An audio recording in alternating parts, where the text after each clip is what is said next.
Now, the SA Communist Party, or the SACP, has held the 25th Joe Slovo Commemoration. At the same time of his death, Slovo was the national chairperson of the SACP. He also served, of course, as a cabinet minister in the first democratic administration. Who can forget that? Well, COSATU has expressed concern, though, at the no-show of ANC leadership at the commemoration today. My colleague Govan Whittles was there for us, and he's now stepped back onto the lead for us. Hello to you, Govan. And we heard the ANC's Ace Magashule talking about that earlier, not giving too much significance or reasoning behind what some are calling a snubbing, essentially. But what did the SACP have to say about the ANC not being there? Well, COSATU and the SACP certainly does view it as a snub.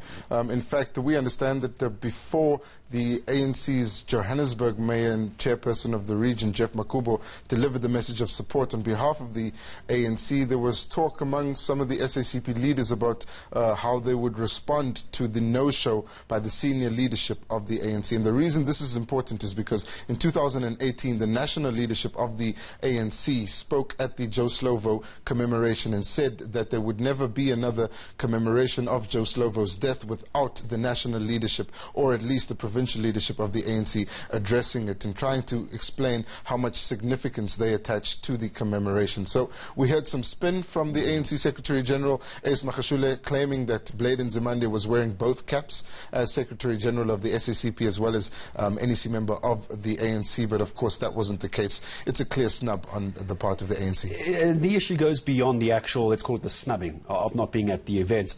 When it comes to the SACP commemoration, of course, then we have COSATU, but now we have the ANC with their 108th birthday celebrations. Very much what the ANC talks about, and they do it every single year, is their alliance partners and the strengthening of those alliances. I don't imagine, off the back of what we've seen today, that the alliance partners are going to be particularly happy going into a new year, having seen what they have. Particularly because the SACP and COSATU and SANCO are trying to change their relationship with the ANC and have a more equal kind of decision-making structure with regards to the alliance. They call it the reconfiguration of the alliance, which essentially still involves the ANC being in charge of the alliance, but more consultation taking place, not only at the national level between the president and the different presidents and secretaries of the alliance partners, but also filtering that down to the provincial and even at council level, where the SACP complains that they've been shut out by ANC leaders. And it's important, or it would have been important, for the ANC to show up at this event, particularly as that reconfiguration document has not been adopted by the ANC yet. So poor start to the year. All right, so Bladen Nzimande essentially wearing two hats, depending on who you listen to. I'm afraid he's going to have to wear a third one for now, that being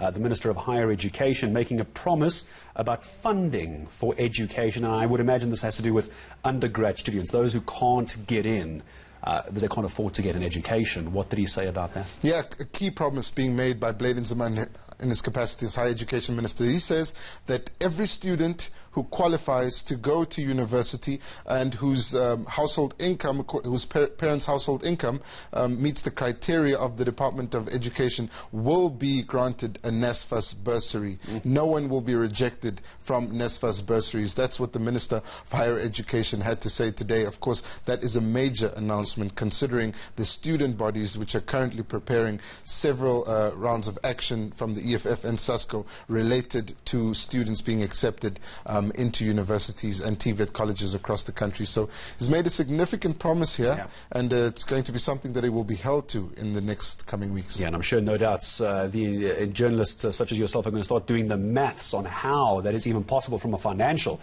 perspective. But Govan Whittles, for the moment, thank you very much for joining us here on The Lead. A reminder now of your headline stories at 22 away from 5 o'clock.